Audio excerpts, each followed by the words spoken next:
Good morning, world, and happy hump day. Having an early start to the morning here on this very fine and cold morning. It's actually really icy. Ice. Don't have a garage outside. Days like today really make me wish I did. Minus 742.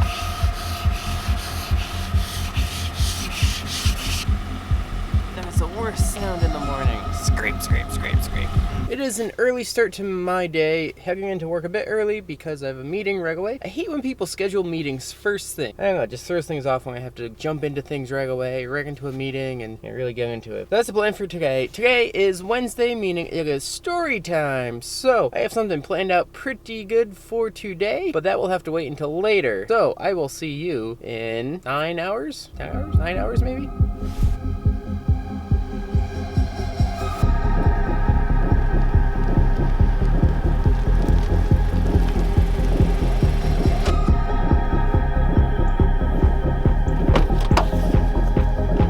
Exactly 10 hours later, I am home. Long day.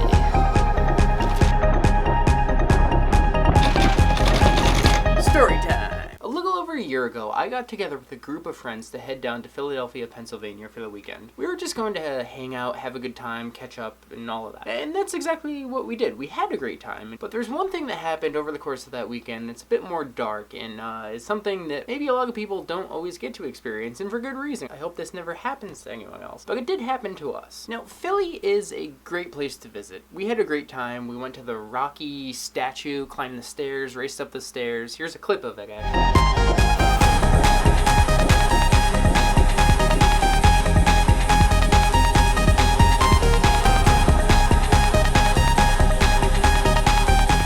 Steak and cheese sandwiches from Shish Kabibbles. That was an amazing experience, probably the best I've ever had. Now, at the time, I had just gotten into vlogging, so I was trying a little bit here and there to vlog what I could, and ultimately it wasn't really a complete story. I have all these kind of random clips throughout the weekends. So Saturday night, we had just left Shish Kabibbles after gorging ourselves on Philly steak and cheese sandwiches. We were walking down the road, and this was a very well-lit area. We were on the outskirts of the city, but still, it was very well-lit, and there were people around, people there. We weren't by ourselves. It was a group of four guys. And we're walking down the road, and we are approached by a younger guy. So to better illustrate this, I'm going to kind of reenact what happened. So I have a little sketch here. Never said I was that good at drawing. I can edit video, but I can't draw for shit. Anyway, so we're walking down the road like this. And the next thing we know, we see this guy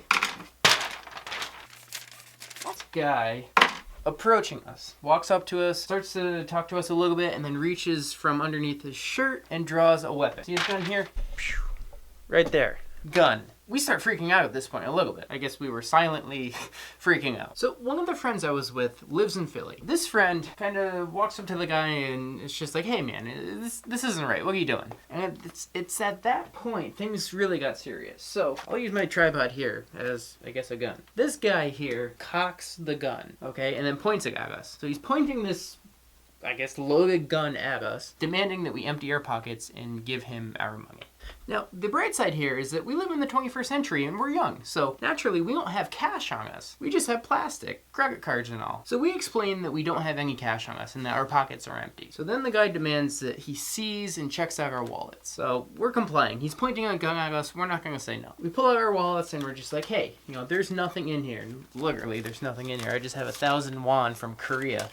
That'll get me very far. But anyway, we're showing him there's nothing in there. We're like, hey, look, yeah, and he's rifling through the wallet and just making sure that there's nothing in there. One of my friends did have a decent amount of cash in his wallet, though. Maybe $100 or something like that. There were four of us, I remember, and there was one guy doing the mugging. So my friend was lucky enough to kind of be in the back and was able to then pull out most of his cash, shove it in his pocket, and then show the guy his wallet with maybe like $20 or something, or $40 in there. So luckily, the guy ended up only walking away with $40 at most, or something like that. So in the grand scheme of things, it's nothing. And that was pretty much it. That was the whole event. We're standing there, guy takes some of the money that we have, lets us go. And he's like this here, pointing the gun at us, and he's saying, okay, wait here for 5 minutes, don't move a muscle. He then runs up a block and runs away. So we're just standing there, we're like, okay, what we're just completely dumbstruck. We're like, what the hell just happened? What do we do? And luckily, we had realized that there was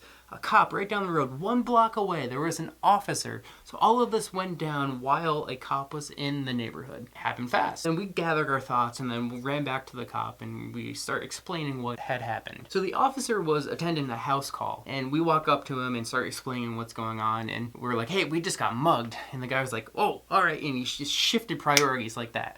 And it was, I felt kind of bad for the other people involved that had the issue with the house and all that. The officer just drops them and he's like, okay, I have to tend to these people who were just held at gunpoint. Anyway, he starts talking to us, collecting information, all of that, calls them into the station. Shortly afterwards, a small investigation starts. The officer then says or realizes that, hey, this guy is on foot, so he's probably still in the block. I have a cop car.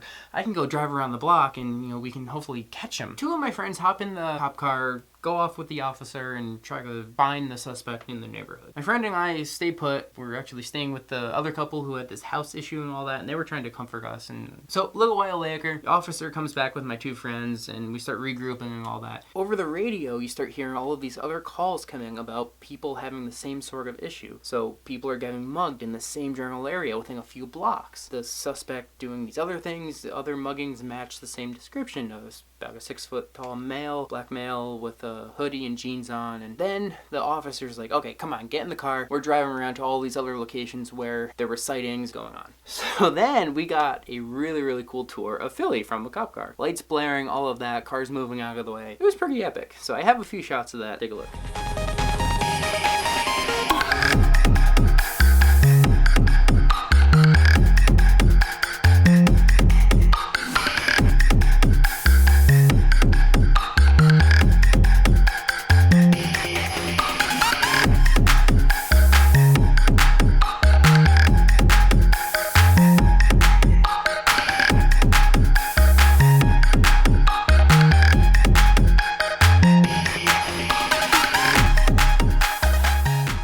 Now, this is the part of the story where things take a bit of a turn. So we're in the cop car driving around the city, kind of having a good time at this point. Call comes in to the officer over the radio saying, hey, we have a suspect. Bring your group of guys down so they can try to ID this, the suspect. We approach another group of officers that have pulled the suspect out from a park or something like that. And as we get closer, we realize that, hey, this guy you pulled out of the park does not match the description we gave you at all. If you look closely at this clip here,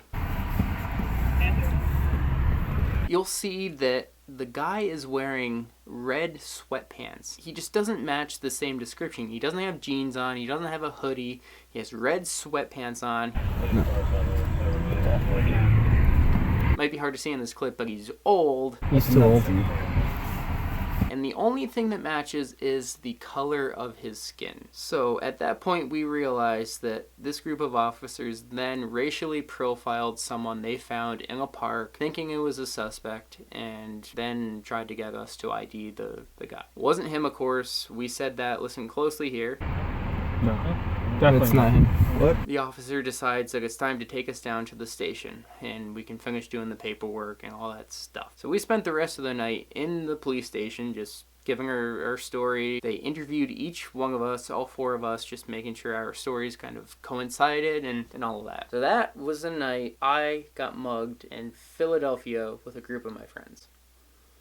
There's a lot of things that you can take away from this story. I think the key thing here is the fact that we probably did everything just about right. I mean, thinking back, it would have been nice to try to, say, fight back or something like that. It was, 4 guys versus one guy. But what would the end result have been if we did try to fight back? If we didn't comply with what this guy was demanding of us? Someone could have gotten killed, someone could have gotten shot, wounded, whatever. So thinking about it that way, it's like, okay, we lost $40 or something like that. My friend lost $40. Well, your life is worth a lot more than that. So if you get mugged on the street, hope it never happens. Comply with whatever it is they're demanding, as long as they're not physically harming you and things of that nature. And if they take some of your money, whatever, they take a possession of yours, hey, you can get a new one. That is my story. Hope you enjoyed. I will be doing this every Wednesday for the remainder of November. So if you like this story, give this video a big old thumbs up, hit that subscribe button, and follow me on my journey to daily vlog all of November. NeverTube